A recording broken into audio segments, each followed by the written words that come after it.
questions?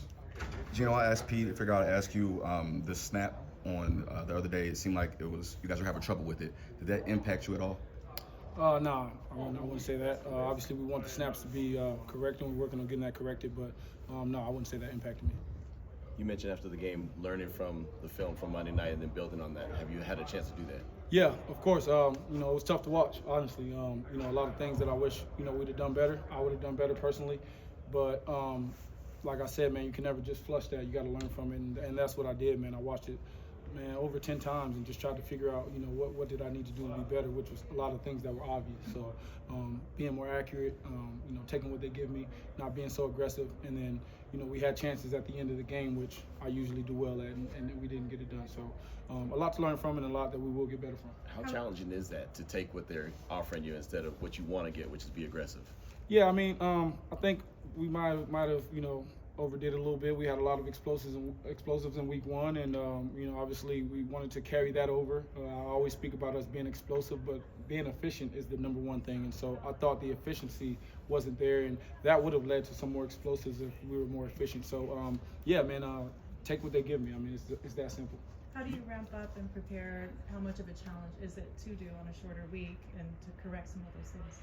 Yeah, I think the shorter week actually helps you. The faster we can get to the game, the faster we get that bad taste out of our mouth. So, having a short week, we know there's a quick turnaround. The emphasis is on getting your body right and preparing, learning the new opponent, getting yourself together and getting ready to go out there to the East Coast and get it done. Pete talked about. Oh, go ahead. Those type of games are far and few between for you, and you usually have a tendency to rebound pretty quickly. What's the process that you go through, and the key basically in baseball, it's don't take one bad at bat into another one to make two straight right. bad at bats. I would agree with that, but also just being honest with yourself. Being hard on yourself and understanding that's not the standard. It's never going to be the standard. So. Really having to be honest with myself and say, hey, what happened? What led to me, not having the game that I intended to have? And then, like you said, man, not carrying it over. Once you watch it, you learn from it, you move past it, you get on to Washington, and, get ready for this Sunday. Pete talked about getting the running game going to help balance the offense. It's just 11 carries for Ashton on Monday. Do you think that could really help the offense going? Then even feeding him the ball out of the backfield, in the passing game too, could get that going. Yeah, the more we can get touches to our backs, to Ashton, to Zamir, the better we're going to be as an offense. Those guys are playmakers. They do well in space. As you can see, Ashton's out there running guys over. He's bouncing off of tackles, and so is Zamir. And so, yeah, we have to remain balanced. We have to get those guys the ball in space, whether that's in the run game or the passing game. And that's something that we're working on. And again, man, it's early. Don't want to overreact to anything. There's a long season ahead of us. But yeah, we gotta get the balance going. What's the film showing about the Commanders? Man, tough defense, really tough up front. They got some really good guys up front, a lot of first rounders in that front seven, man. And Hall of Famer and Bobby Wagner, a guy who I've faced a number of years in practice and in games. So I know what he's going to bring. I think Frankie is a tremendous player. He's great in the blitz. He's a leader. He does all the right things. Marshawn Lattimore, we know what he's capable of, an all-pro corner, a man corner, lockdown corner.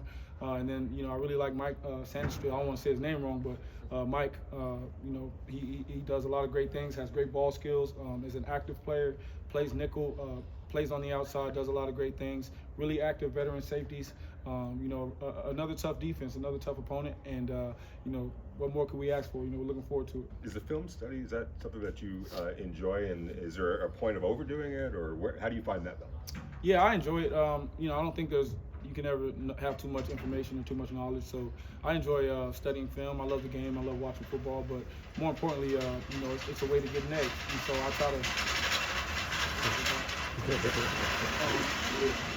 try to gain that edge. Yeah, I try to gain that edge by studying film and just try to figure out my opponent. So yeah, film studies is critical. How much does your experience in overcoming the things early in your career kind of help coming off a rough game and just? Yeah, I think it helps, but I think, man, like, this is a new experience. It's the first time with the Raiders that I've experienced a loss. And so, it's time for me to figure out what that's like. And so, I think those experiences in the past will help, but there's always going to be new experiences, and there'll be more experiences here in the future that we'll have to learn from and overcome. So I really look forward to the challenges. That's something that I've known about myself. I embrace challenges, and I don't think this will be any different. First 2 games, Jacoby Myers has kind of been a security blanket for you. Like, what do you really believe just makes him so good, or do you believe he's an underrated receiver in the league? Just why is he so easy to play around? Yeah, I think I do believe he's underrated. I think Jacoby's I don't know if it's the fact that he's played quarterback in his past, but like he understands the game really well. He understands spacing. He understands route concepts. He can recognize man and zone. He understands leverage and how to set guys up. And then, you know, the first 2 weeks we've seen, he's tremendous after the catch. You know, I really enjoy, like I said all along, I really enjoy having him as a teammate. He's a great human, but he's a special player, man. And we just got to continue to build. You know, we got to continue to build that continuity so we can go out there and really showcase what we really can do. All good, guys? Thanks, Gene. Thank you. Thank you, guys. I Have a good one. appreciate you. Thanks, man.